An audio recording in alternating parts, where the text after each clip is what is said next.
The mahogany doors of the Colorado Springs courthouse felt heavier than they should have as 24-year-old Bianca Martinez pushed them open, her grandmother's vintage leather briefcase clutched in her sweaty palm. Inside that briefcase were documents that would either vindicate her or destroy what little family she had left. The morning sun cast long shadows across the marble floor, and somewhere in those shadows lurked the woman who had raised her, loved her, and then betrayed her in the most unthinkable way. Bianca's phone buzzed with another text from her Uncle Derek. "It's not too late to drop this, mija. Family is everything." But as she walked toward courtroom 4B, she knew there was no turning back. The woman who had forged her dead grandmother's signature, who had stolen her inheritance, who had looked her in the eye and called her too naive to handle real money, that woman was about to face justice. This is the story of how a young woman discovered that blood isn't always thicker than greed, and how sometimes the family that betrays you teaches you the most valuable lesson of all, that you're stronger than you ever imagined.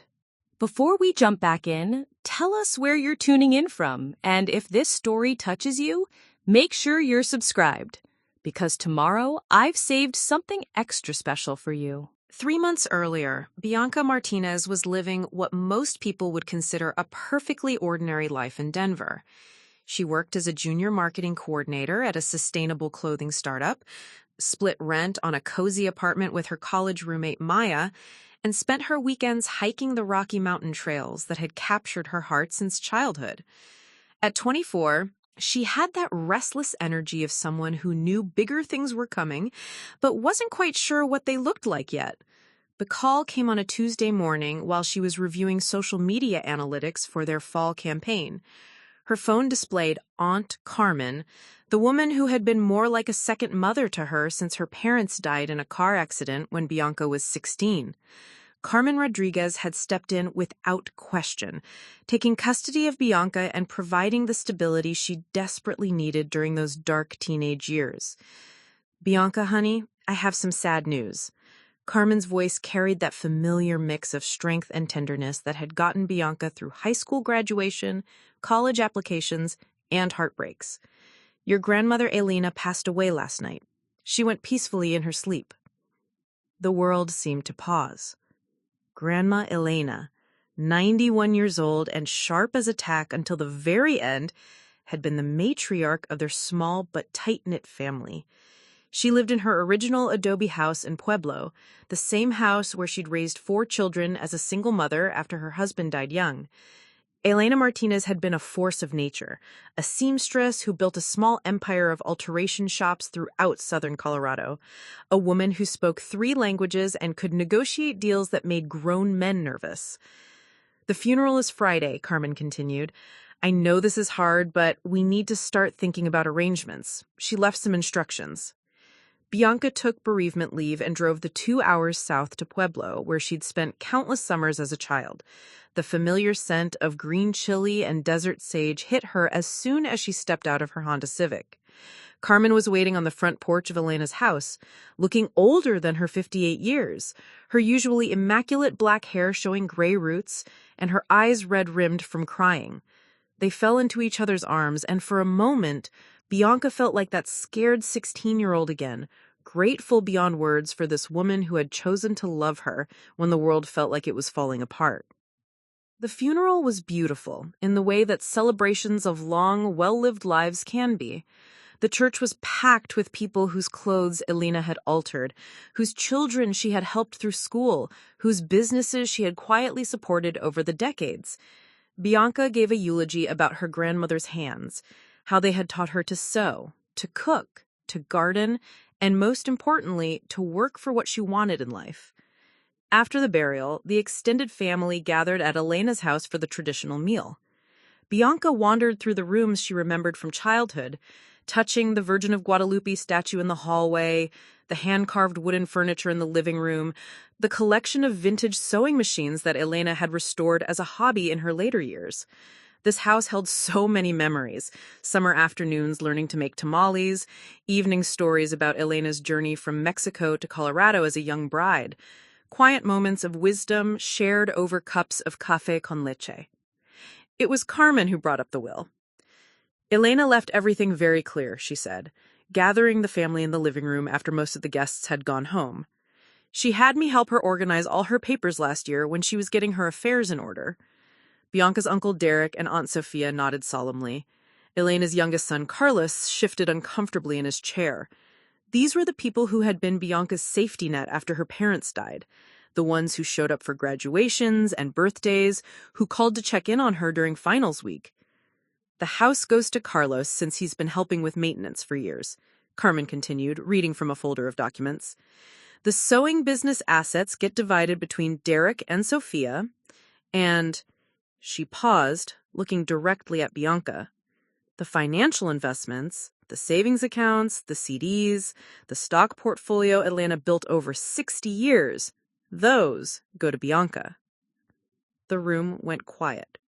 Bianca blinked in surprise. She had expected maybe a small inheritance, perhaps some jewelry or family photos. She had no idea her grandmother had been quietly building wealth all those years. How much are we talking about? Derek asked quietly. Carmen's expression grew serious. About $450,000. Bianca's coffee cup rattled against the saucer as she set it down. I'm sorry, what? Your grandmother was very smart with money, mija. She lived simply, but invested wisely. She specifically wanted you to have this because she said you were the one who would use it to build something meaningful, not just spend it. Carmen's smile was warm but tired. She believed in your dreams, even the ones you haven't figured out yet. The drive back to Denver was a blur of emotions. Bianca called Maya from the road, trying to process what had happened. $450,000.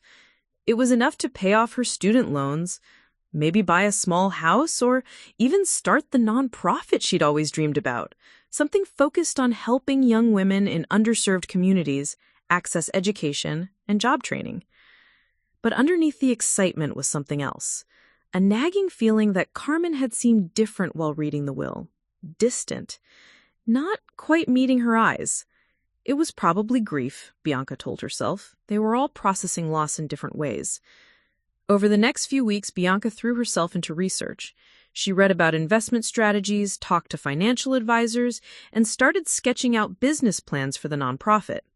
The more she learned about her grandmother's financial acumen, the more impressed she became. Elena had been buying stocks since the 1970s, had diversified across multiple sectors, and reinvested dividends religiously. This wasn't just an inheritance, it was a masterclass in long-term wealth building.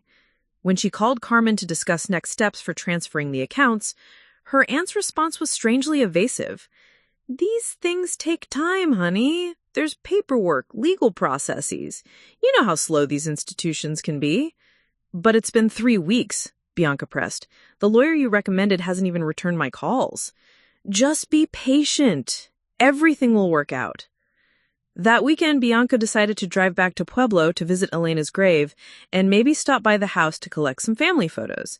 She found Carlos in the backyard, tending to their grandmother's vegetable garden. "She would have loved that you're keeping this going," Bianca said, admiring the neat rows of tomatoes and peppers. Carlos looked up, his expression troubled.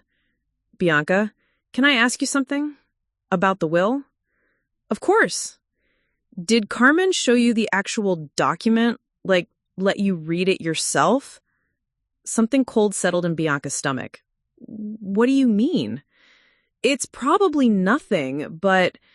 Carlos pulled off his gardening gloves, choosing his words carefully. "Elena talked to me a lot about her plans. She was very specific about details, you know? She mentioned leaving you money, but she also talked about leaving you the house.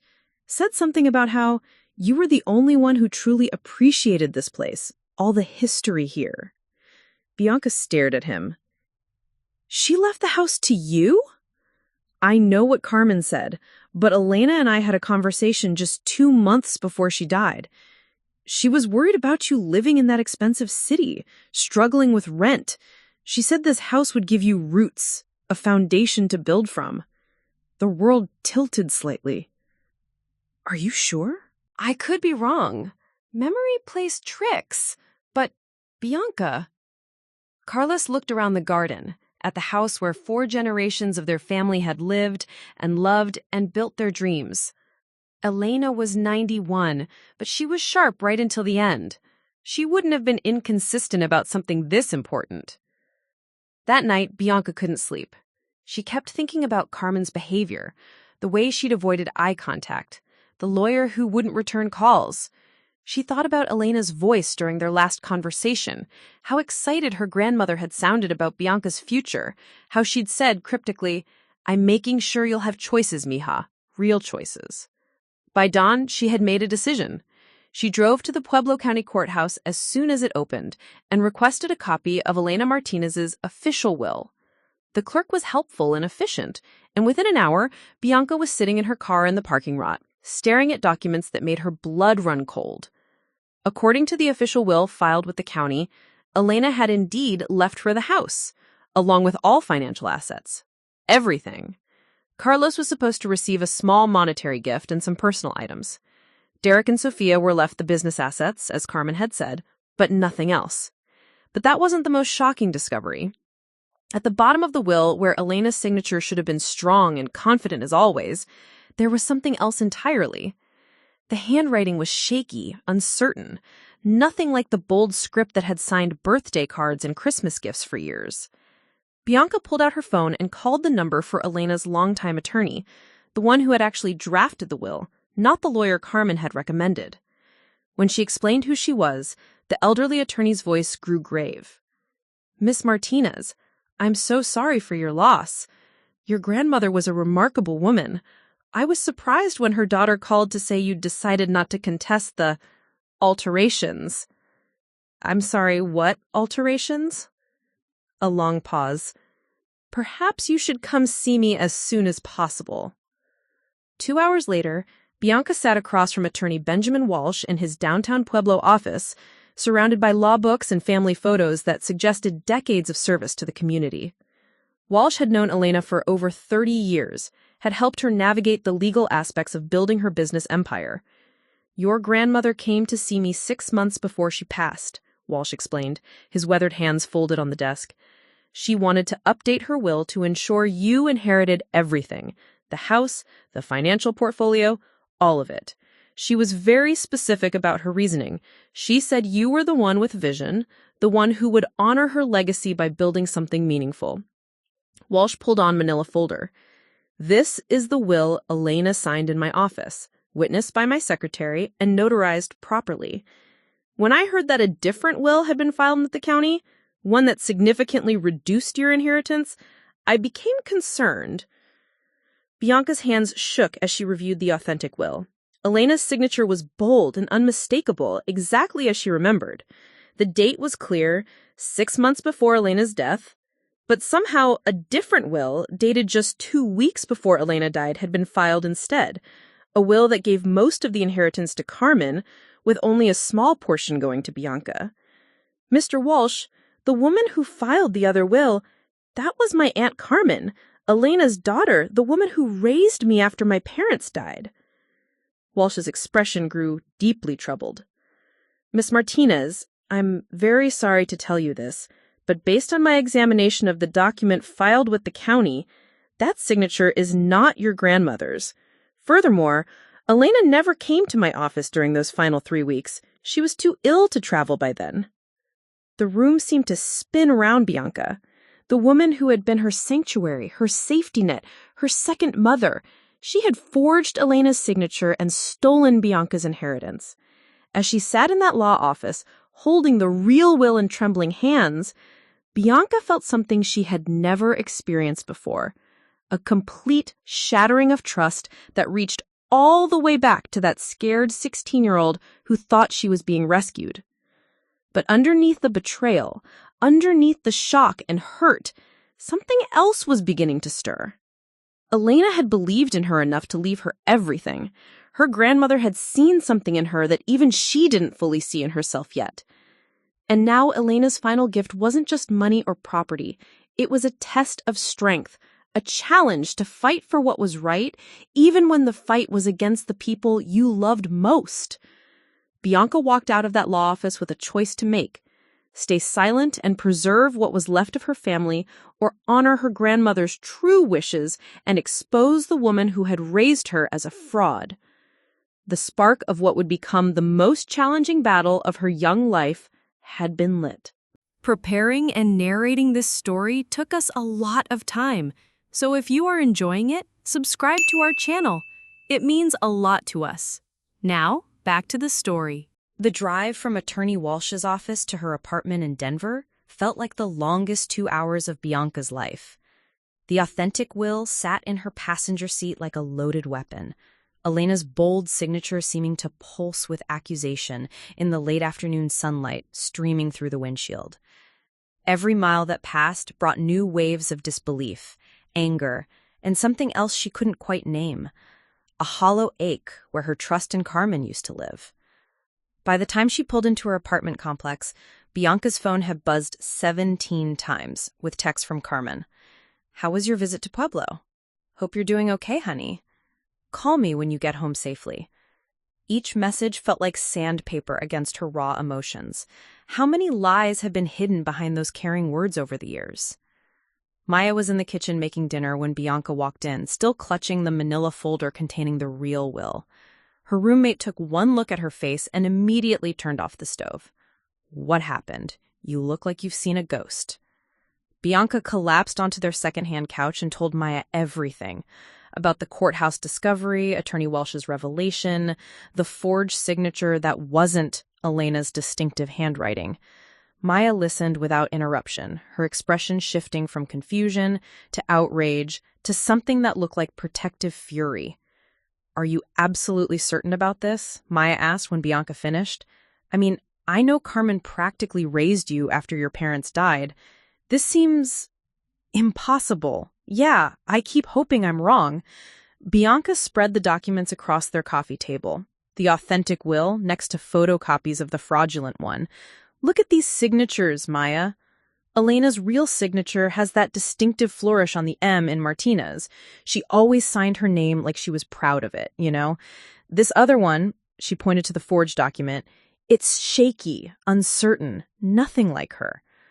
Maya studied the papers with the analytical mind that made her such a good graphic designer. The letterheading is different, too. This authentic one is from Attorney Walsh's office. See the embossed seal? But the fake one has no law firm letterhead at all, just generic paper. Walsh said Elena never came to see him in those final weeks. She was too sick to leave the house by then. Bianca's voice cracked slightly. Carmen had access to everything. She was handling Elena's medications, her appointments, managing her affairs. Elena trusted her completely. "So what are you going to do?" It was the question that had been circling in Bianca's mind for hours. What do you do when the person who saved you becomes the person who betrays you? When fighting for justice means destroying the only family stability you've known since you were 16? "I don't know," Bianca admitted. "Part of me wants to call Carmen right now and confront her. Give her a chance to explain, maybe find out this is all some terrible misunderstanding. And the other part? The other part knows she looked me straight in the eye 3 weeks ago and lied about Elena's wishes. She's had multiple opportunities to tell me the truth, and instead she's been stalling, making excuses about paperwork delays." Bianca picked up the authentic will, running her finger along Elena's signature. "My grandmother specifically chose me to inherit everything because she believed in my potential. Carmen decided I was too young, too naive, too irresponsible to handle that trust. She made that choice for Elena without her consent." Maya moved to sit beside her friend on the couch. "You know what your grandmother would have wanted you to do." Bianca did know. Elena Martinez had been many things: loving, generous, patient, but she had also been fiercely principled. She once told Bianca about the early days of her alteration business when a competitor tried to steal her clients by spreading rumors about her work quality. Mija, sometimes people will try to take what you've earned because they think you don't have the strength to fight back. But real strength is standing up for what's right, even when it costs you something precious. That conversation had happened when Bianca was 19, struggling with whether to report a college professor who was giving better grades to students who attended his optional social gatherings where he made increasingly inappropriate comments.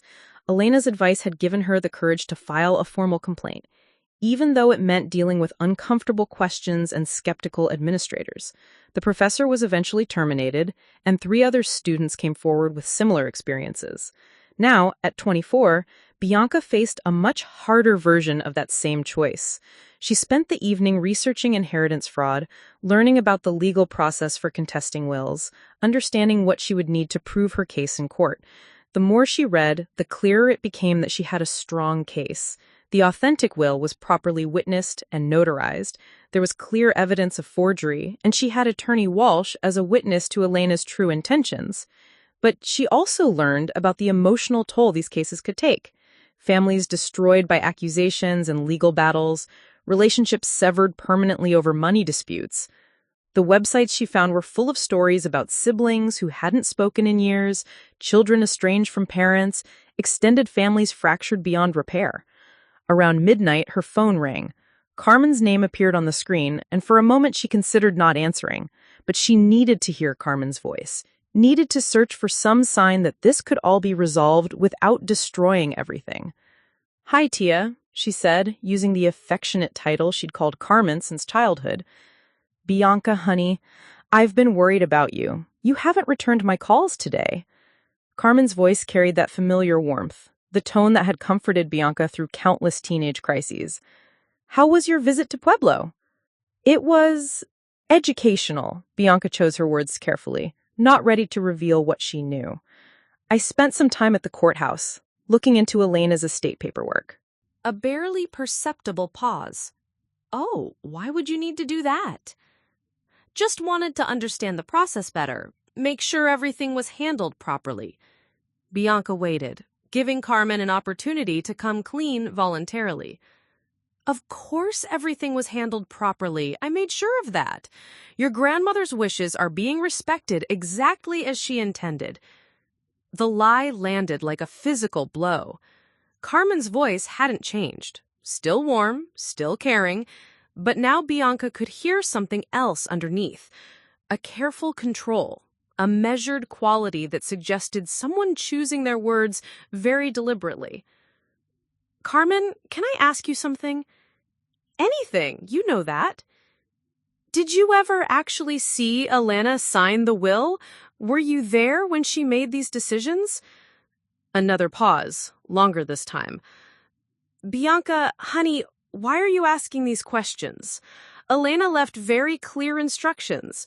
You're getting a substantial inheritance, more money than most people your age ever see.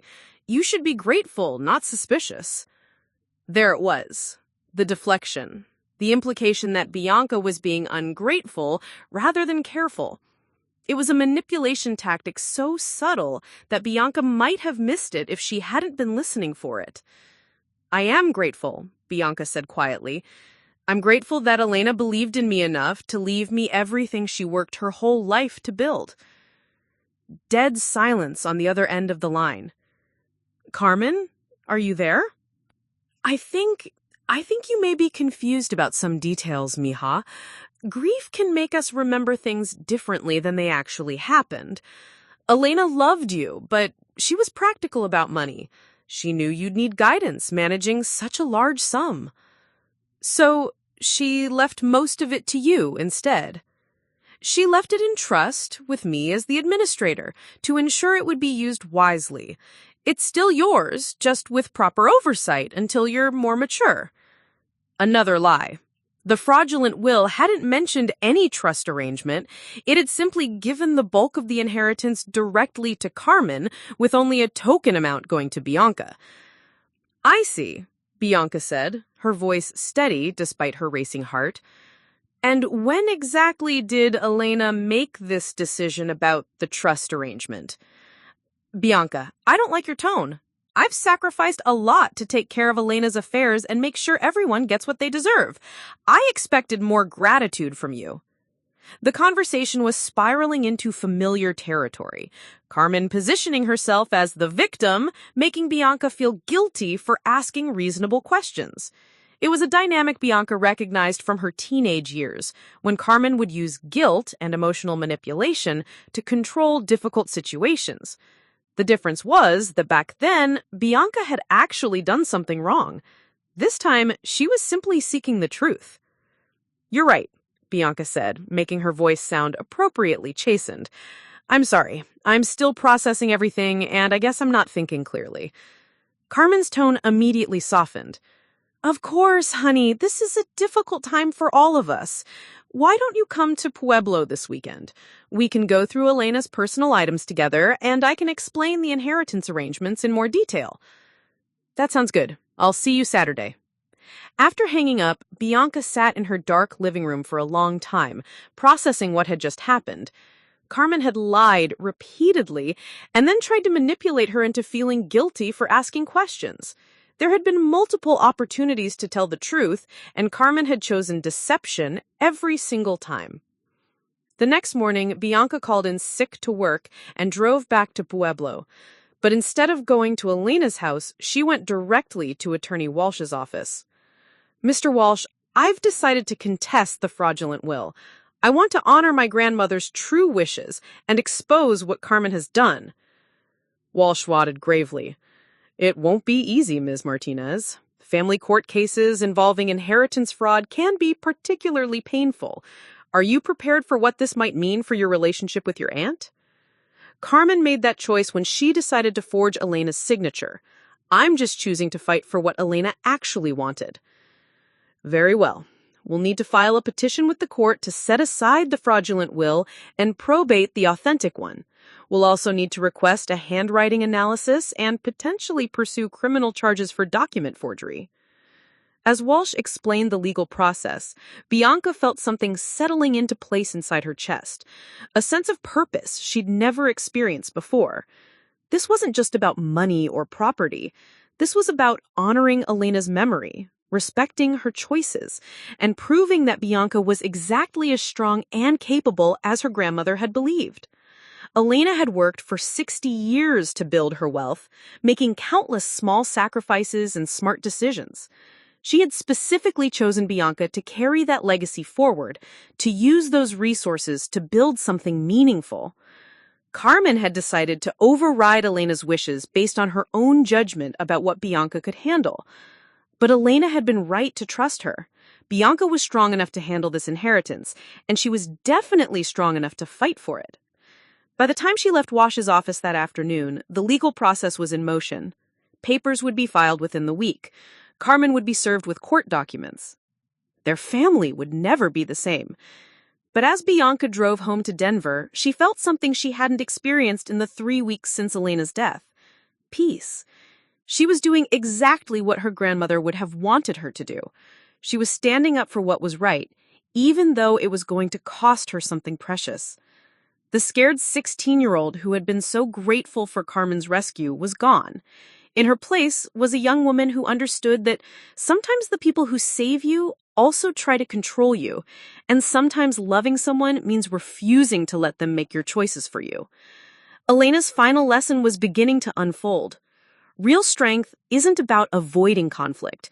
It's about choosing the right fights, even when they break your heart.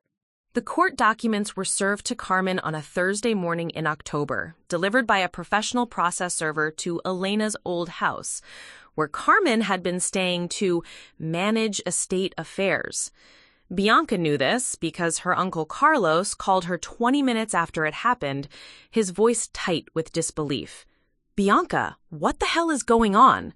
Carmen just called me crying, saying you're suing the family over Elena's will.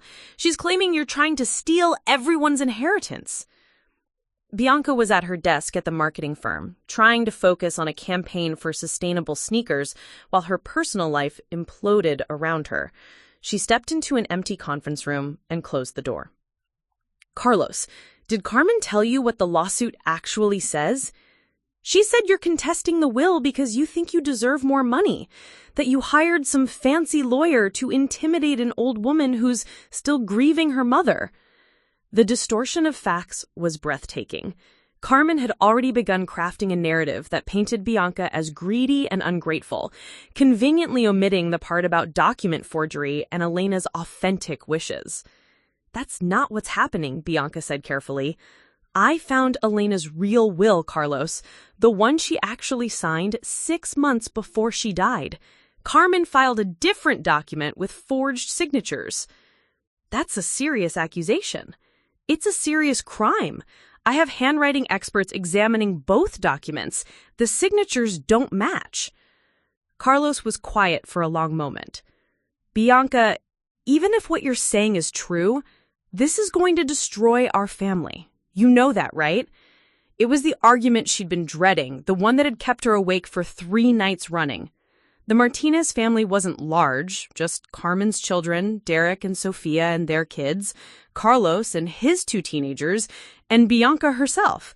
They gathered for every holiday, celebrated birthdays together, supported each other through jobs lost and marriages ended, and children born.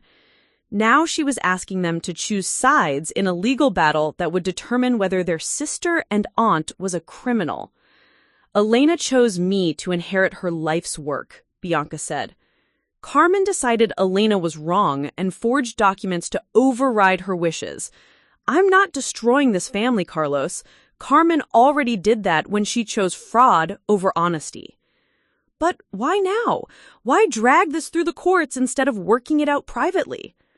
"Because I tried talking to Carmen. She lied to my face repeatedly and tried to manipulate me into accepting a story she knew wasn't true." After hanging up with Carlos, Bianca realized her first major obstacle wasn't going to be proving the forgery in court.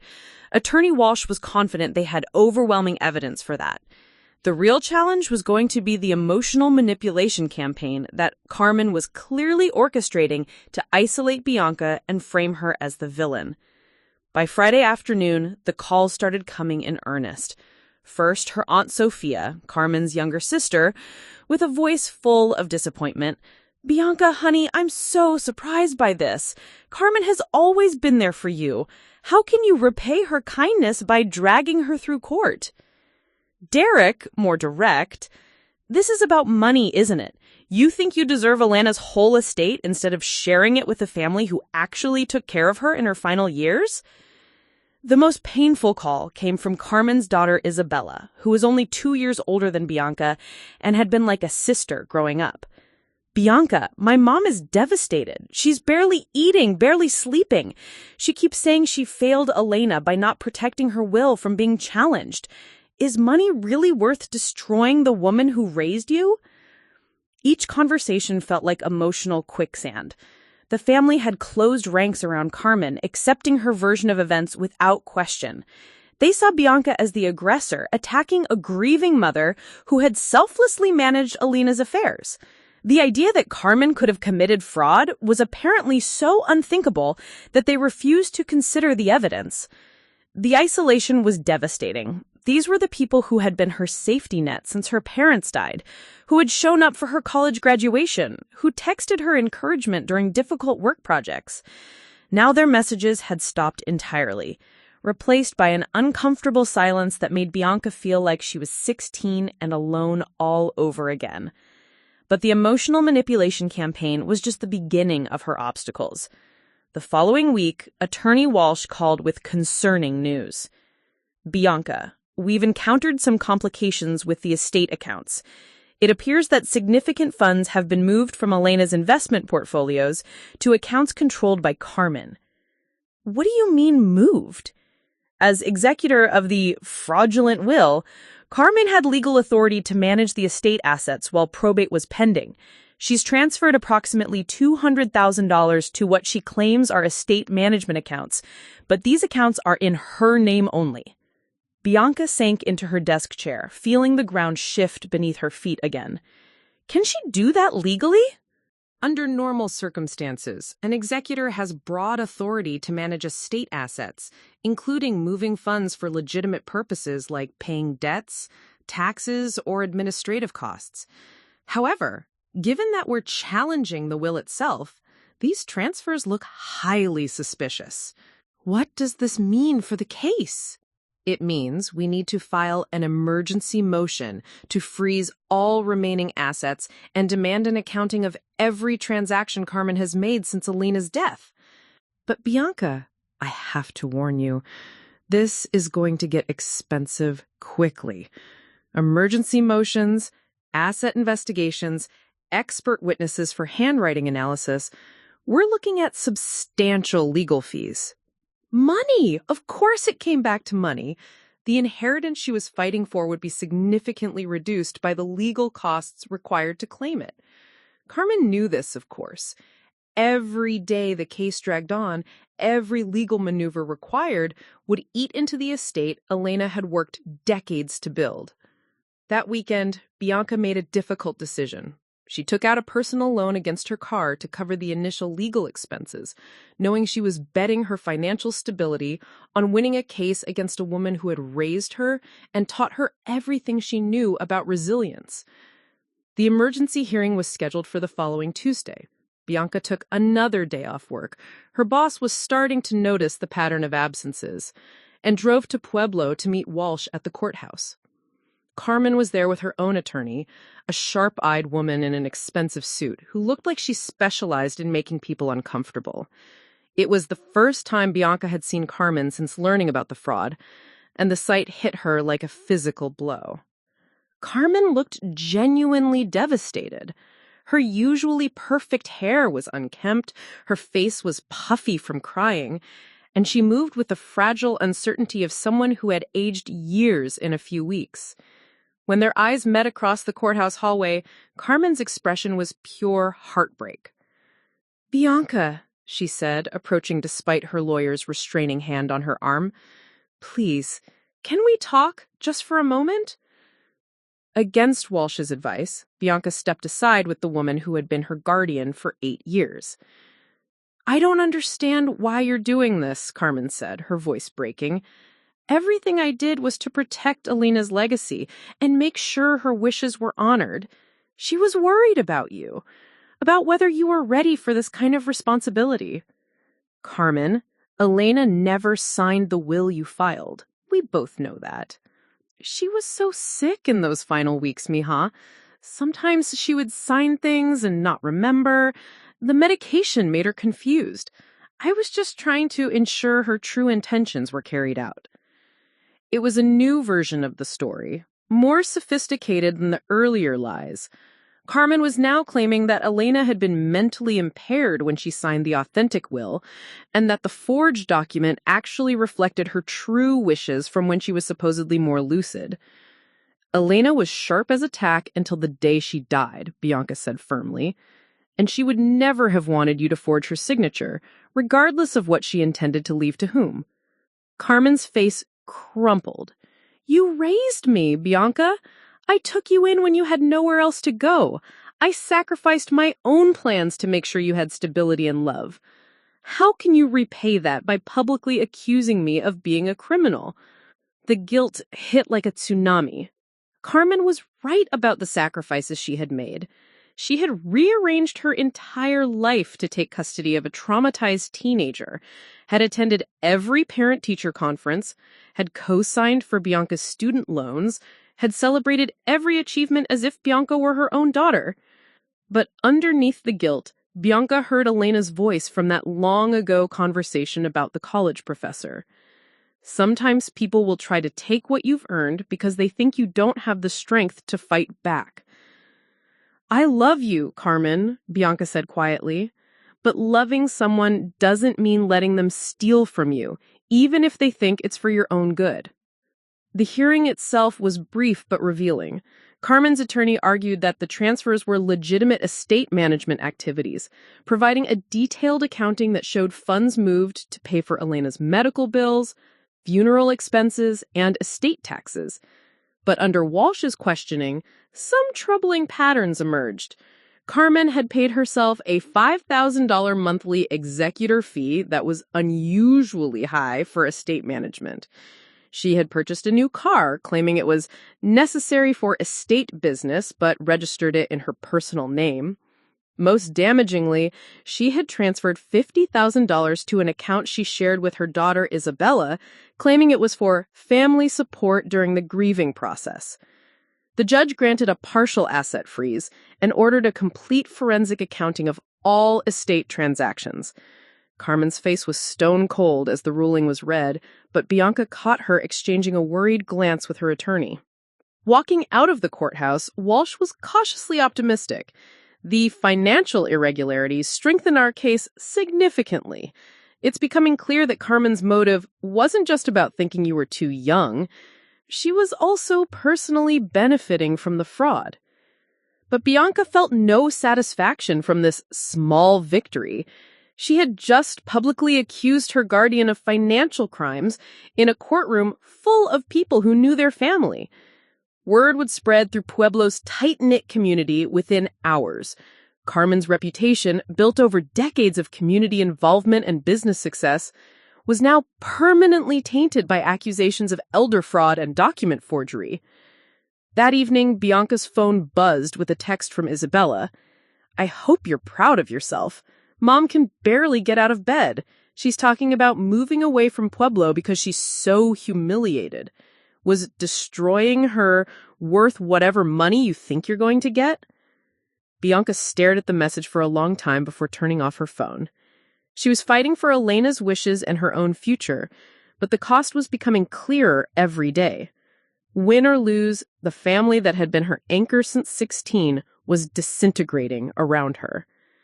The scared girl who had been so grateful for rescue was learning that sometimes being saved comes with strings attached, and cutting those strings might be the loneliest thing you ever do. The forensic accountant's name was Margaret Chen, and she had the kind of methodical precision that made Bianca understand why Attorney Walsh had recommended her specifically for inheritance fraud cases. They met in a sterile conference room at Walsh's law firm on a gray November morning, surrounded by boxes of Elena's financial records dating back 15 years. "Your grandmother was remarkably organized," Margaret said, spreading bank statements across the mahogany table. "Most people don't keep such detailed records, but Elena documented every transaction, every investment decision, every tax payment. It's making my job much easier." Bianca had taken a leave of absence from work. Her boss had been understanding but firm about needing consistency from his staff. The legal case was consuming all her time and mental energy, and she couldn't afford to lose her job on top of everything else. Maya had offered to cover more of their rent temporarily, but the financial pressure was mounting alongside the emotional toll. "What exactly are you looking for?" Bianca asked, watching Margaret organize statements into neat chronological piles. "Patterns. Your Aunt Carmen had access to Elena's accounts for the past 2 years, initially just to help with bill paying and medical expenses. I need to determine when legitimate assistance became unauthorized self-dealing." Over the next 3 hours, Margaret walked Bianca through Elena's financial history, teaching her to read between the lines of bank statements and investment records. It was like learning a new language, one that revealed the careful construction of wealth through decades of smart choices and delayed gratification. "Look at this," Margaret said, pointing to a series of small transactions from 2018. "Your grandmother was buying $200 worth of dividend-paying stocks every month, religiously. Even when she was in her late 80s, she was still building her portfolio." Bianca studied the records with growing admiration. Elena had been working until she was 87, running her alterations business from the converted garage behind her house. Every month, a portion of her income went straight into investments. No expensive vacations, no luxury purchases, just consistent, patient wealth building that had accumulated into nearly $500,000 over 6 decades. "Now look at this pattern," Margaret continued, showing statements from the past 18 months. Carmen started with small, reasonable withdrawals. $500 for groceries when Elena couldn't shop herself. $300 for medication copays. But watch how the amounts increase over time. The progression was subtle but clear. By Elena's final months, Carmen was withdrawing $2,000 to $3,000 monthly from Elena's accounts, ostensibly for care expenses, but with minimal documentation about where the money actually went. The real red flag is this. Margaret produced a statement from 2 weeks after Elena's death. Carmen transferred $75,000 from Elena's primary savings account to a new account she opened in her own name, claiming it was for estate administration costs. Is that legal? As executor under the fraudulent will, she had authority to manage estate assets, but $75,000 for administration costs on a straightforward estate? That's excessive by any reasonable standard. Margaret taught Bianca how to track money trails, how to identify suspicious timing patterns, how to document financial irregularities that would hold up in court. It was detective work that required patience and attention to detail. Skills Bianca had developed in her marketing job, but never applied to something so personal and consequential. "Your aunt is sophisticated," Margaret said as they finished reviewing the records. She didn't just grab money randomly. She established patterns of legitimate access first, then gradually increased the amounts in ways that might look reasonable to someone not examining the records closely. So this was planned. The evidence suggests Carmen was positioning herself to benefit financially from Elena's estate long before your grandmother died. The forged will was just the final step in a process that had been building for months. That revelation hit Bianca like a physical blow. She had been thinking of Carmen's fraud as a moment of weakness or poor judgment following Elena's death, but the financial evidence suggested something much more calculating. A systematic plan to redirect Elena's wealth that had begun while Elena was still alive, and trusting Carmen to help manage her affairs. The next phase of Bianca's education came from an unexpected source. Dr. Patricia Rodriguez, a geriatric psychiatrist who specialized in elder abuse cases. Attorney Walsh had suggested they consult with her to understand the psychological dynamics of family financial exploitation. Financial abuse by family members is more common than most people realize. Adult children or other relatives often begin with legitimate caregiving responsibilities, then gradually expand their control over the elderly person's financials. Bianca found herself taking notes, trying to understand how the woman who had saved her could have methodically betrayed Elena's trust. The perpetrators usually justify their actions by claiming they're protecting the elderly person from poor decisions or that they deserve compensation for their caregiving efforts. They often genuinely believe they're acting in the victim's best interests, even while enriching themselves. Carmen keeps saying she was protecting Elena's wishes, making sure the money would be managed responsibly. Classic rationalization. By positioning herself as the responsible guardian and you as too young or impulsive to handle inheritance properly, she creates a narrative where stealing becomes protecting. Dr. Rodriguez helped Bianca understand that Carmen's manipulation tactics, the guilt, the emotional appeals, the family pressure, were textbook examples of how financial abusers maintain control over their victims and their families. Your aunt raised you from adolescence, which creates complex psychological dynamics, Dr. Rodriguez explained. She has years of experience managing your emotions and behavior. She knows exactly which buttons to push to make you feel guilty, ungrateful, or selfish for challenging her authority. This insight was both liberating and painful. Bianca began recognizing patterns in her interactions with Carmen that went back to her teenage years, how Carmen would use emotional manipulation to end arguments, how she would frame her own interests as being in Bianca's best interests, how she would make Bianca feel responsible for Carmen's emotional well-being. The fact that you're able to recognize these patterns and resist them shows significant psychological strength, Dr. Rodriguez said. Many victims of family financial abuse never develop the capacity to challenge their abusers, especially when the abuser is also their caregiver or parental figure. Armed with this new understanding, Bianca began approaching the case differently. Instead of feeling guilty about challenging Carmen, she started seeing her legal fight as a form of justice for Elena, and potentially for other elderly people who might become Carmen's victims in the future. The handwriting analysis results came back in late November, providing the technical evidence Bianca needed to support her case. Dr. Sarah Mitchell, a certified forensic document examiner, had spent 3 weeks analyzing Elena's authentic signatures against the forged will. The differences are conclusive, Dr. Mitchell explained during her deposition. Elena Martinez had a distinctive signature style that remained consistent over decades. The signature on the disputed will shows clear signs of forgery: hesitation marks, unnatural pen pressure variations, and fundamental differences in letter formation that indicate someone attempting to copy an unfamiliar handwriting pattern. Dr. Mitchell had also examined the paper and ink used for both documents. The authentic will was printed on Elena's attorney's official letterhead with a date stamp from 6 months before Elena's death. The fraudulent will was printed on generic paper with computer-generated text and a signature that forensic analysis proved was created with a different pen and ink type than Elena typically used. Based on my analysis of over 50 authenticated Elena Martinez signatures from the past decade, I can state with scientific certainty that she did not sign the disputed will.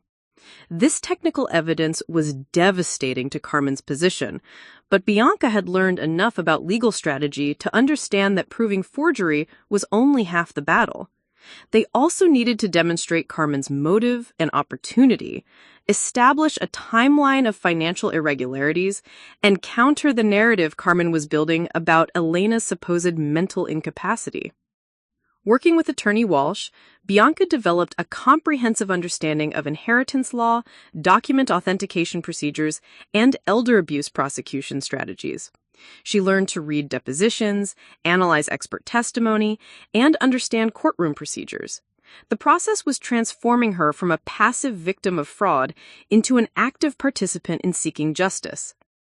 But perhaps the most important lesson came from an unexpected conversation with Carlos. He called one evening in early December, his voice tired but thoughtful. "Bianca, I've been going through some of Elena's personal papers, trying to help sort out her belongings. I found something you should know about." "What kind of something?" "Letters. Elena wrote several letters during her final months, apparently intended for family members to receive after her death. She never gave them to Carmen to distribute." Bianca's heart raced. "What do they say?" "The one addressed to you is quite detailed about her reasons for the inheritance decisions. She specifically mentions being worried about Carmen's financial management and wanting to ensure you had complete independence. She also wrote about some concerning conversations she'd had with Carmen about money." These letters would provide crucial evidence of Elena's mental state and her genuine concerns about Carmen's trustworthiness. More importantly, they would demonstrate that Elena's inheritance decisions were carefully considered, not the confused choices of an impaired elderly woman as Carmen was claiming. "Carlos, why are you telling me this? I thought the family had decided I was the villain in this situation." "I've been watching how this case is developed, and I've been thinking about Elena's values. She always taught us to stand up for what's right, even when it was difficult. Maybe especially when it was difficult." It was the first sign of family support Bianca had received since filing the lawsuit, and it gave her hope that truth and justice might ultimately matter more than family loyalty and financial convenience. As December approached, Bianca realized she had been fundamentally changed by the legal process. The frightened young woman who had discovered the fraud 4 months earlier had been replaced by someone who understood financial systems, legal procedures, and psychological manipulation tactics. She had learned to research, to question, to demand evidence, and to resist emotional manipulation. Elena's final gift wasn't just money. It was the opportunity to discover her own strength and develop skills she never knew she possessed. The fight for justice was teaching her to become the kind of person Elena had always believed she could be. The ambush came on a Tuesday morning in mid-December, delivered through Carmen's new attorney, a high-powered litigator from Denver named Richard Holbrook, who specialized in discrediting inheritance challenges. Bianca was at Maya's coffee shop, reviewing depositions and trying to stay warm while her apartment's heating was being repaired, when attorney Walsh called with news that made her blood run cold. Bianca, we have a serious problem. Carmen's legal team has filed a countersuit alleging that you coerced Elena into signing the will while she was mentally impaired, and that you've been manipulating the family's grief for financial gain. The words hit like ice water. That's completely backwards. Carmen is the one who... I know, but they've assembled what appears to be compelling evidence. They have 3 witnesses prepared to testify that Elena was showing signs of dementia in her final months, and that you took advantage of her confusion to pressure her into changing her will in your favor. Bianca's hands started shaking. What witnesses? Elena was sharp until the day she died. Carmen's daughter Isabella, plus 2 of Elena's former neighbors, who claimed they witnessed concerning behavior. They're alleging that the authentic will we've been relying on was actually the product of elder abuse, with you as the perpetrator. The coffee shop suddenly felt suffocating. Customers chatted cheerfully around her while Bianca's world collapsed for the 2nd time in 6 months. Maya noticed her distress and quickly closed her laptop, moving to sit beside her friend. There's more, Walsh continued grimly. They've hired their own handwriting expert who claims the signatures on both wills show signs of physical tremors consistent with neurological decline. Their expert is prepared to testify that Elena may not have been competent to sign either document. But Dr. Mitchell said the authentic will signature was definitely Elena's. Competing expert opinions. It happens in complex cases. The jury will have to decide which expert they find more credible. After hanging up, Bianca sat in stunned silence while Maya rubbed her shoulders. The legal strategy was diabolical in its elegance. Carmen had flipped the entire narrative, positioning herself as Elena's protector against a manipulative granddaughter who had taken advantage of an elderly woman's declining mental capacity. Instead of defended against fraud charges, Carmen was now accusing Bianca of the exact crime she herself had committed. This is insane, Maya said after Bianca explained the situation. Anyone who knew Elena could tell you she was mentally sharp.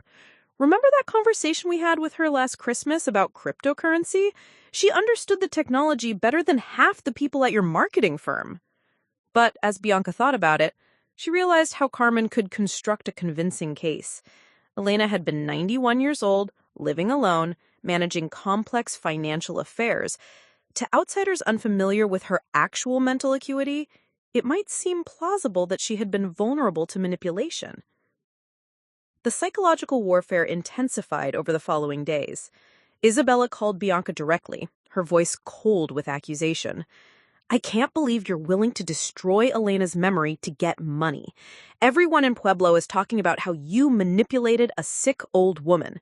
Is this really what you want Elena to be remembered for? Then Derek weighed in with a voicemail.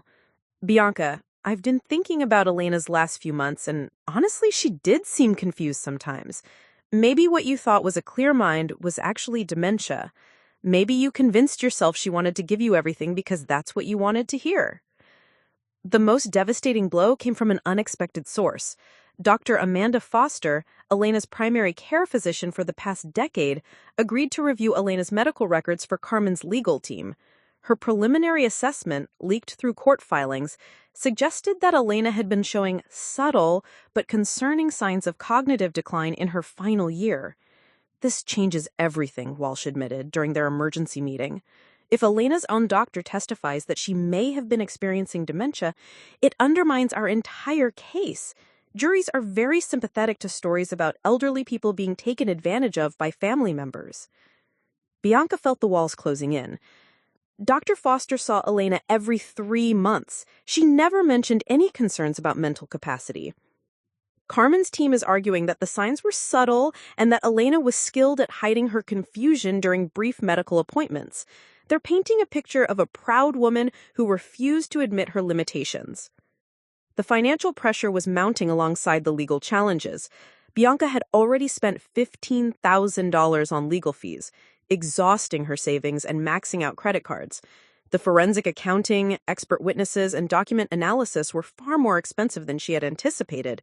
Meanwhile, Carmen apparently had access to significant resources, whether from Elena's estate or other sources, to fund a sophisticated legal defense. I need to consider the possibility of settling, Bianca told Walsh reluctantly. Maybe Carmen would agree to split the inheritance more fairly if I dropped the fraud charges. Bianca, once you settle, you're essentially admitting that your claims were unfounded. Carmen keeps the money, avoids criminal prosecution, and your reputation in the community is permanently damaged as someone who falsely accused a grieving family member.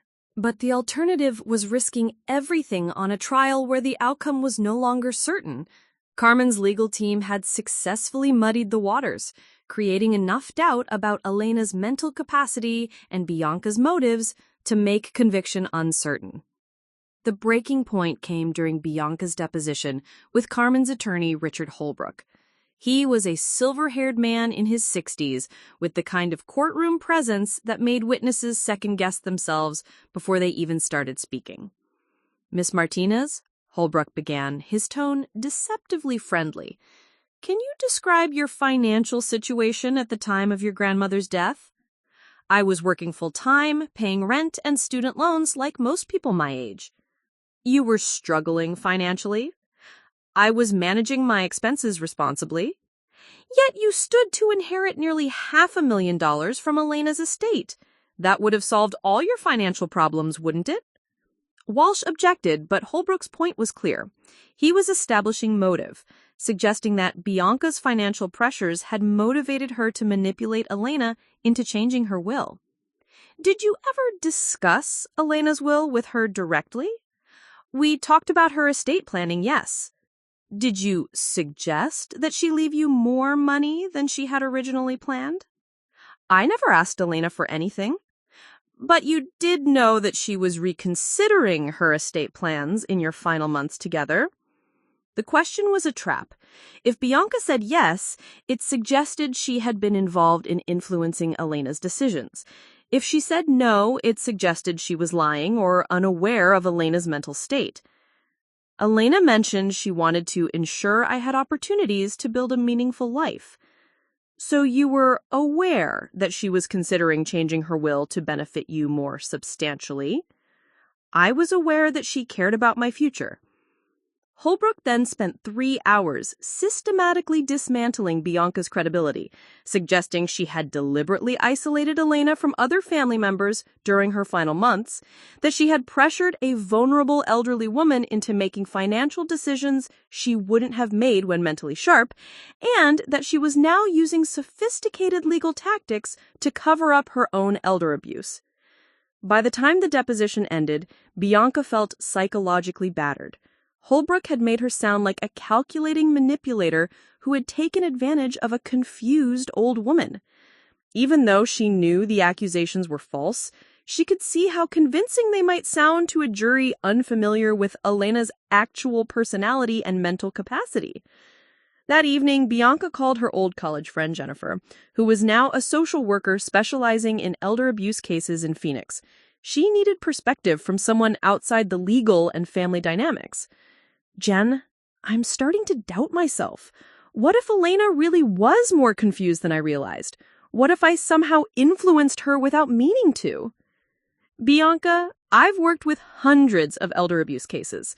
The pattern you're describing, where the actual abuser accuses the victim of manipulation, is incredibly common. It's called DARVO, deny, attack, reverse victim and offender. But what if the medical evidence supports Carmen's version?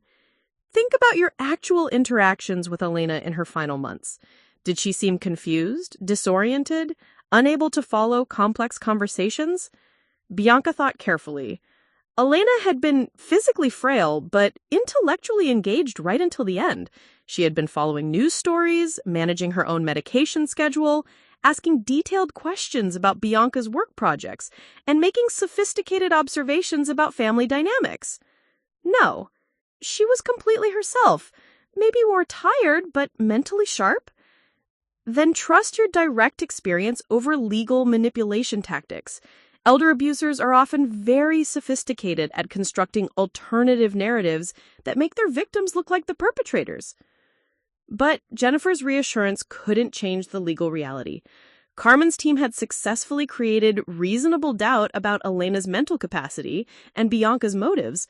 The case that had seemed straightforward 4 months earlier now looked like an expensive gamble with uncertain outcomes. The final blow came just before Christmas. Carlos called with devastating news. Bianca, I need to tell you something about Elena's letters. Carmen's lawyers contacted me, and they're claiming the letters were written during a period when Elena was particularly confused. They have a timeline showing that Elena wrote contradictory letters during her final months, some supporting the original will, and others supporting the changes. What do you mean contradictory letters? Apparently, there are other letters Carmen found, written around the same time, where Elena expresses concerns about leaving too much money to someone as young as you. The lawyers are saying this proves Elena was mentally inconsistent and that her true wishes are impossible to determine. Bianca hung up and stared at her reflection in her apartment window. Outside, Denver sparkled with Christmas lights, families celebrating together, while her own family had disintegrated into legal warfare. She had fought for 4 months to honor Elena's wishes and clear her own name, but Carmen's sophisticated legal strategy was turning her into the villain of her own story. For the first time since discovering the forged will, Bianca seriously considered giving up. The woman who had saved her at 16 had now orchestrated her complete social and legal destruction at 24. Maybe Elena really was confused that I realized. Maybe Carmen really was protecting the family's interests. Maybe Bianca was the delusional one, seeing conspiracies where there were only good intentions gone wrong. As she sat alone in her apartment on the longest night of the year, Bianca faced the possibility that she had destroyed her family, her finances, and her reputation, fighting for justice that might not even exist. The breakthrough came from the most unexpected source imaginable, Carmen's own daughter, Isabella. It was New Year's Eve, and Bianca was spending it alone in her apartment, having declined Maya's invitation to a party. She felt too emotionally drained to pretend to be celebratory when her life was falling apart. The legal bills had forced her to move to a smaller, cheaper apartment, and she was seriously considering dropping the case entirely. The knock on her door at 9 p.m. was soft but insistent. When Bianca opened it, she found Isabella standing in the hallway, looking like she hadn't slept in days. Her usually perfect makeup was smudged, her designer coat was wrinkled, and her hands were shaking as she clutched a manila envelope. Isabella? What are you doing here? I need to talk to you. Can I come in? They sat on Bianca's second-hand couch, an awkward silence stretching between them. Isabella was 26, 2 years older than Bianca, and had always been the golden child of the family. Beautiful, successful, married to a lawyer, living the kind of life Carmen had always hoped Bianca would aspire to. I know you probably hate me right now. I've been saying terrible things about you, supporting my mom's version of events. You are protecting your family. I understand. No, you don't understand. I wasn't protecting anyone. I was protecting myself. She opened the manila envelope and pulled out a stack of documents that made Bianca's breath catch. Bank statements, canceled checks, and what appeared to be loan documents, all bearing Isabella's name. Mom has been giving me money for the past 2 years, Isabella said, unable to meet Bianca's eyes. At first, it was small amounts, help with my mortgage when James's law practice was struggling, money for the kids' private school tuition. She said it was early inheritance, that Elena wanted to help her great-grandchildren while she was still alive. Bianca studied the documents, regular transfers from Elena's accounts to Isabella, totaling over $80,000 in 18 months. But the timing was telling. The amounts increased significantly in Elena's final months, right around the time Carmen would have been planning the will forgery. Isabella, did you know where this money was really coming from? That's just it. I thought I did. Mom told me Elena was getting confused about money, that she was giving away cash randomly to people who asked. Mom said she was managing Elena's finances to protect her from being taken advantage of. So you thought the money was legitimately from Elena? Isabella nodded, tears starting to flow. But then the lawsuit started, and I began paying attention to the details. The money Mom was giving me was coming from Elena's investment accounts that Elena had specifically set aside for long-term growth. Elena never would have touched those accounts for random gifts. This was the financial motive that had been missing from their case. Carmen hadn't just forged the will to enrich herself directly. She had been systematically draining Elena's accounts to support her daughter's lifestyle, using Elena's declining health as cover for increasingly large unauthorized transfers. "There's more," Isabella continued, pulling out a second set of documents. "Last month, Mom asked me to sign papers saying I would testify that Elena seemed confused during family gatherings. She said it would help protect Elena's reputation by showing she wasn't responsible for making bad financial decisions in her final months." "Did you sign them?" "Yes, because I thought we were protecting Elena's memory. But then I realized what I was actually doing. I was helping Mom cover up the fact that she'd been stealing from Elena for years." Isabella explained that Carmen had created an elaborate web of financial manipulation, using Elena's trust and declining physical health to gradually gain control of her accounts. The unauthorized transfers to Isabella were just one part of a larger scheme that included inflated caregiver payments, fraudulent medical expenses, and outright theft disguised as estate management. "The worst part is that Mom convinced me you were the one manipulating Elena. She showed me copies of Elena's bank statements with your name on some transactions, said you were pressuring Elena to give you money." "What transactions?" "Birthday gifts mostly, Christmas presents, a few times when Elena insisted on paying for your textbooks or helping with car repairs. Normal grandparent things, but Mom framed them as evidence that you were taking advantage of Elena's generosity." Bianca felt pieces of the puzzle clicking into place. Carmen had been building a case against her for months, collecting evidence of Elena's normal generosity toward her granddaughter and reframing it as manipulation. Meanwhile, Carmen herself had been conducting systematic financial abuse, hidden behind the legitimate facade of helping with Elena's care. "Isabella, why are you telling me this now?" "Because I finally understood what Elena's real will said. She left everything to you not because you manipulated her, but because she knew Carmen had been stealing from her. Elena was protecting her life savings from the person who was already taking it."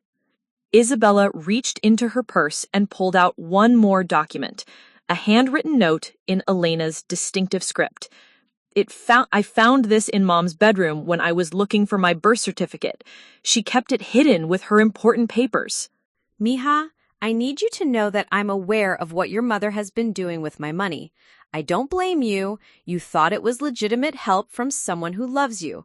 But Carmen has been taking funds without permission for almost 2 years. I'm changing my will to protect what's left of my savings. Bianca doesn't know about any of this, and I want it to stay that way unless something happens to me.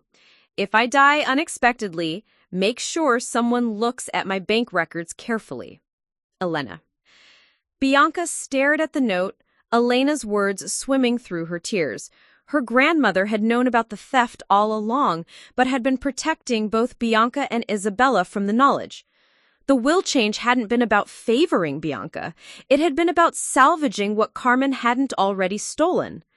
"Elena knew," Bianca whispered. "She knew Carmen was stealing, but she didn't want to destroy the family by exposing it. She was trying to protect all of us, even from Mom's own choices," Isabella said. "But then Mom forged the will to make sure the theft would never be discovered." This revelation reframed everything.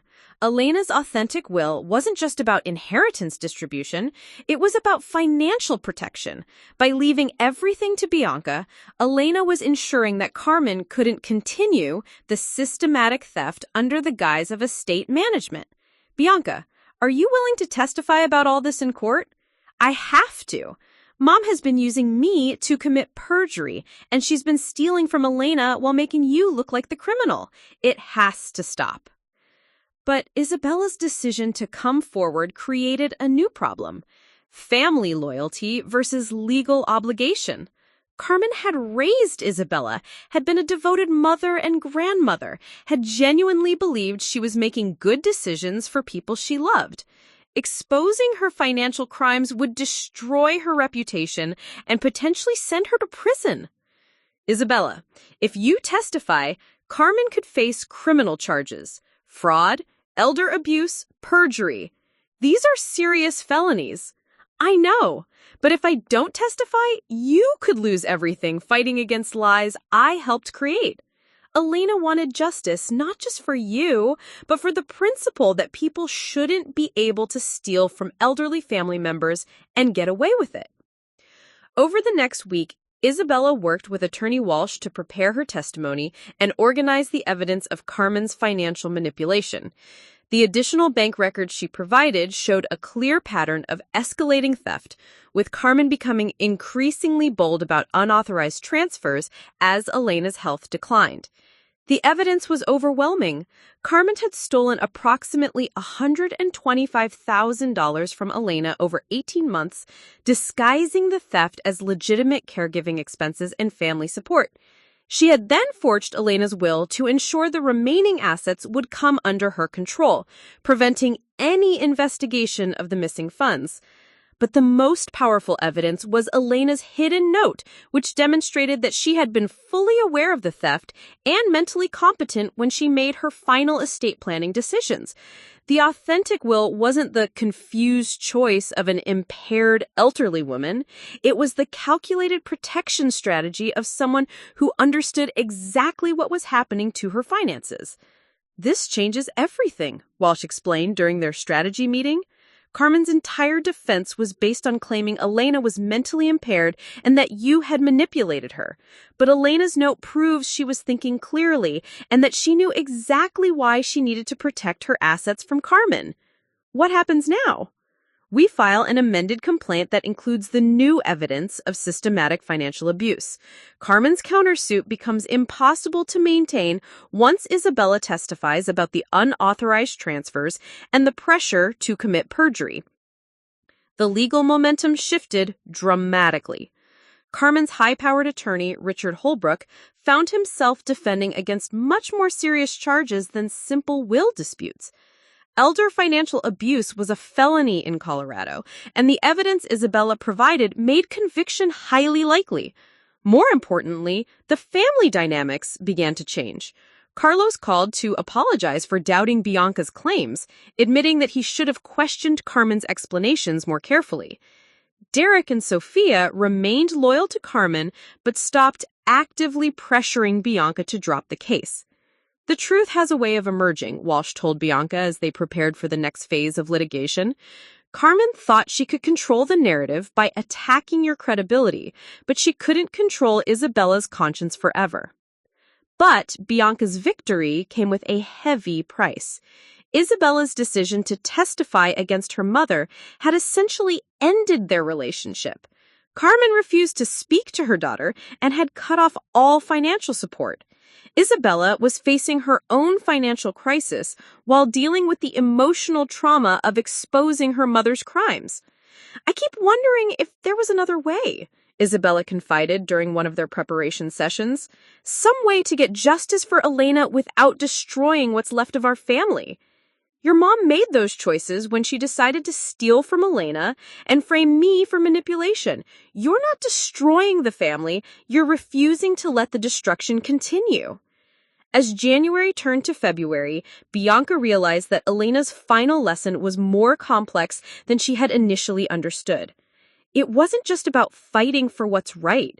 It was about accepting that sometimes doing the right thing requires other people to make painful sacrifices too. Isabella had chosen truth over family loyalty, justice over financial security, principle over comfort. Elena's wisdom had been protecting them all along, even when they couldn't see it. The authentic will wasn't just about money. It was about ensuring that the truth would eventually emerge, that Carmen's crimes would be exposed, and that the family would have the opportunity to heal from deception and theft. The breakthrough had come not from legal maneuvering or expert testimony, but from one person's decision to choose integrity over complicity. Elena would have been proud. The courtroom in Colorado Springs was packed on the morning of March 15th, 8 months after Bianca had first discovered Carmen's fraud. Local media had picked up the story, "Granddaughter exposes aunt's inheritance fraud," and the gallery was filled with Elena's former customers, community members who remembered her kindness, and family friends trying to make sense of how their beloved Carmen had become the defendant in an elder abuse case. Bianca sat at the plaintiff's table, wearing Elena's vintage pearl necklace, a tangible connection to the grandmother whose memory had sustained her through the darkest months of legal warfare.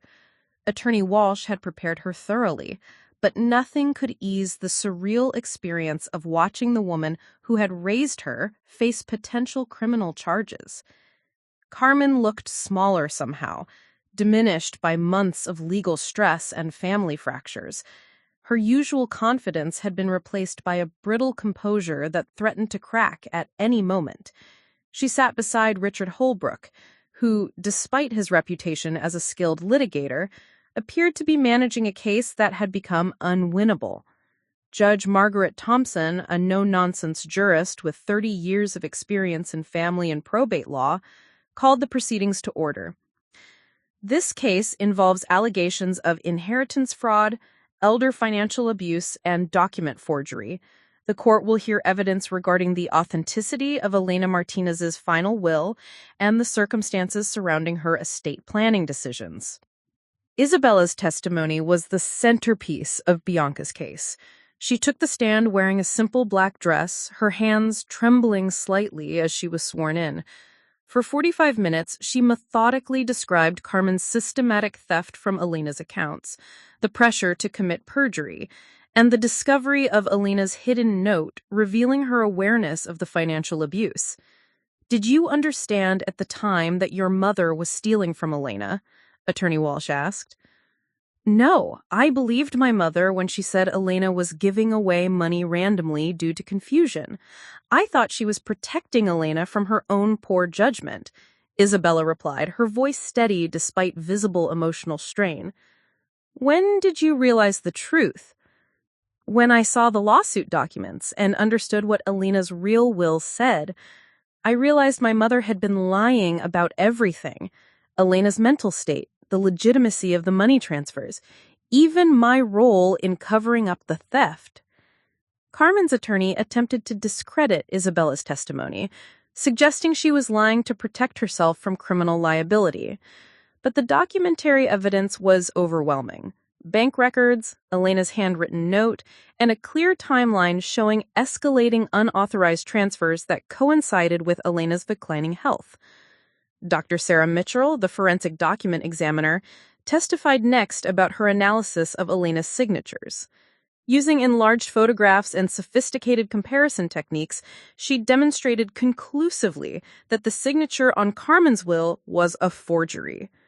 The authentic Elena Martinez signature shows consistent pressure patterns, natural pen flow, and distinctive letter formations that remained stable over decades, Dr. Mitchell explained to the jury. The disputed signature exhibits hesitation marks, unnatural pressure variations, and fundamental differences in letter structure that indicate someone attempting to copy an unfamiliar writing pattern. Perhaps most damaging to Carmen's defense was the testimony of Elena's banker, Maria Santos, who had worked with Elena for over 20 years. Santos described Elena as exceptionally sharp about financial matters right until her final months. Mrs. Martinez came to the bank in person just 4 months before her death to set up automatic investment transfers. She spent an hour reviewing her portfolio performance, asking detailed questions about market conditions and dividend yields. Her mental acuity was remarkable for someone her age. This testimony directly contradicted Carmen's claims about Elena's supposed cognitive decline and established that Elena had been actively managing her finances with full mental capacity during the period when she changed her will. Carmen's defense crumbled further when Carlos took the stand to testify about Elena's actual behavior and mental state. Quote, "My mother was physically frail but mentally sharp until the day she died," he said firmly. She was following complex news stories, managing her own medications, and having sophisticated conversations about family dynamics and financial planning. The prosecution also presented evidence of Carmen's lavish spending during the period when she was stealing from Elena.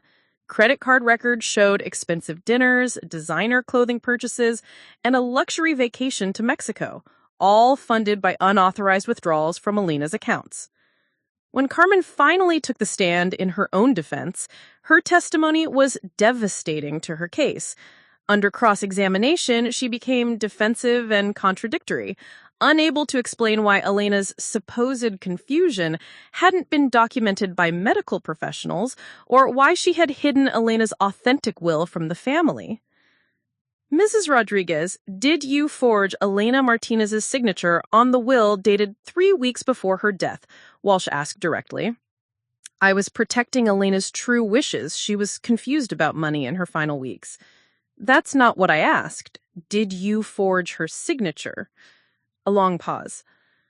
"Elena couldn't physically sign documents clearly by then. I helped her." "By signing her name yourself?" "By making sure her intentions were properly documented. It was an admission of forgery disguised as caregiving assistance, and the jury's reaction was visible. Several jurors exchanged glances, their expressions shifting from confusion to understanding to disappointment. The trial lasted 3 days, but the verdict came quickly. After just 2 hours of deliberation, the jury found that Carmen had indeed forged Elena's will, stolen approximately $125,000 from Elena's accounts over 18 months, and attempted to cover up her crimes by filing fraudulent probate documents. Judge Thompson was stern in her ruling. "Mrs. Rodriguez, you violated the trust of an elderly family member who depended on you for care. You systematically stole her life savings, forged legal documents, and attempted to manipulate the legal system to cover up your crimes. This behavior represents a profound betrayal of family responsibilities and basic human decency." Carmen was sentenced to 18 months in prison, followed by 3 years of probation and full restitution of the stolen funds. The authentic will was validated, making Bianca the rightful heir to Elena's estate. Additionally, Carmen faced a civil judgment requiring her to pay Bianca's legal fees, which had exceeded $35,000. But the victory felt bittersweet as Bianca watched Carmen being led away in handcuffs. This was the woman who had attended her high school graduation, helped her move into her first apartment, celebrated her college acceptance. The relationship that had saved her at 16 was ending with her guardian facing criminal consequences at 24. Outside the courthouse, Bianca was surrounded by reporters asking how it felt to see her aunt sent to prison. "There are no winners here," she said simply. "Elena's money has been returned to its rightful purpose, but our family has been permanently damaged by choices Carmen made. I'm grateful for justice, but I'm heartbroken about everything we've lost." Isabella approached as the media dispersed, her face etched with exhaustion and grief. "Do you think Elena would be proud of what we did?" "I think Elena would be proud that we chose truth over comfort, even when it was painful," Bianca replied. "She always taught us that integrity matters more than convenience." 3 months later, Bianca used Elena's inheritance to establish the Elena Martinez Foundation, focused on financial literacy education for elderly Hispanic women and legal advocacy for elder abuse victims. The foundation operated out of Elena's restored house in Pueblo, which Bianca had converted into a community resource center.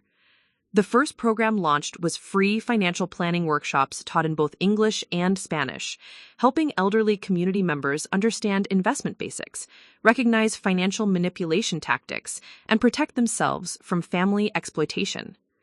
Bianca partnered with local banks, attorneys, and social workers to create a comprehensive support network for vulnerable seniors. Elena always said money was a tool for building something meaningful, Bianca explained during the foundation's opening ceremony. She spent 60 years carefully accumulating wealth not for luxury or status, but to create opportunities for future generations. This foundation honors that vision. Isabella became the foundation's volunteer coordinator, using her experience with financial manipulation to help other families recognize warning signs of elder abuse. Her relationship with Carmen remained severed. Carmen refused all contact from prison. But Isabella found purpose in preventing other families from experiencing similar betrayals. Working with abuse survivors has taught me that healing comes from helping others, Isabella reflected during one of their planning meetings. I can't undo what happened to Elena or repair my relationship with my mother, but I can use what I learned to protect other elderly people from similar exploitation. The foundation's impact grew rapidly. Within its first year, they had provided financial literacy training to over 200 elderly residents, helped expose 3 additional cases of family financial abuse, and established a legal clinic offering free consultations for suspected elder abuse victims. Carlos became a board member, contributing his construction expertise to renovate Elena's house and his family connections to spread awareness about the foundation's services. Elena would love seeing her house filled with people learning to protect themselves, he said during one of their renovation planning sessions. Maya moved to Pueblo to help run the foundation's daily operations, bringing her organizational skills and graphic design expertise to create educational materials and outreach programs.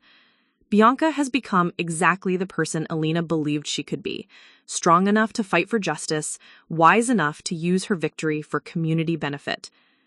Dr. Patricia Rodriguez, the geriatric psychiatrist who had helped Bianca understand elder abuse dynamics, became the foundation's clinical consultant. The Elena Martinez Foundation represents a new model for addressing family financial exploitation, she noted in a professional journal article. By combining legal advocacy with community education and survivor support, they're addressing both individual cases and systemic prevention. A year after the trial, Bianca received an unexpected letter from Carmen in prison. It was the first communication they'd had since the verdict. Bianca, I know you probably don't want to hear from me, but I need you to know that I'm proud of what you've built with Elena's inheritance. The foundation is exactly what she would have wanted, helping people protect themselves and build stronger communities. I made terrible choices that hurt everyone I loved. But seeing you honor Elena's memory this way gives me hope that something good can come from all the pain I caused. You've become the strong, principled woman Elena always knew you could be. I'm sorry I tried to limit your potential by controlling your inheritance. Elena was right to trust you with her life's work. Bianca read the letter several times before sharing it with Isabella. Do you think she means it? Isabella asked. I think Carmen is finally understanding what Elena saw in me all along, not someone who needed protection from responsibility, but someone who needed the opportunity to prove her strength. On Elena's birthday, 18 months after her death, Bianca stood in the community room of the foundation headquarters, surrounded by elderly residents attending a financial safety workshop. Sunlight streamed through the windows, where Elena had once taught her to sew, and the walls displayed photos of community members who had been helped by the foundation's programs. Elena believed that wealth should be used to create opportunities, not just for yourself, but for your entire community. She spent her life building financial security so that future generations could build something even better. That's what we're doing here, using her gift to protect and empower others. As the workshop concluded and participants shared their contact information to stay connected with the foundation's services, Bianca felt Elena's presence in the room. The inheritance fight had been about much more than money. It had been about proving worthy of Elena's faith, developing the strength to fight for justice, and learning to transform personal pain into community healing. The scared teenager who had been so grateful for Carmen's rescue was gone, replaced by a confident young woman who understood that true security comes not from being protected by others, but from developing the skills and courage to protect yourself and those who need your help. Elena's final lesson had been the most valuable inheritance of all. Sometimes the people who try to limit your potential do so because they can't imagine the strength you're capable of developing. Real love means trusting someone enough to let them prove their capabilities, even when the stakes are high. Standing in her grandmother's house, now transformed into a beacon of hope for vulnerable elderly residents, Bianca understood that she had become exactly what Elena had envisioned. Not just the heir to her wealth, but the guardian of her values and the architect of her legacy. Up next, you've got 2 more standout stories right on your screen. If this one hits the mark, you won't want to pass these up. Just click and check them out. And don't forget to like, subscribe, and turn on the notification bell so you don't miss any upload from us.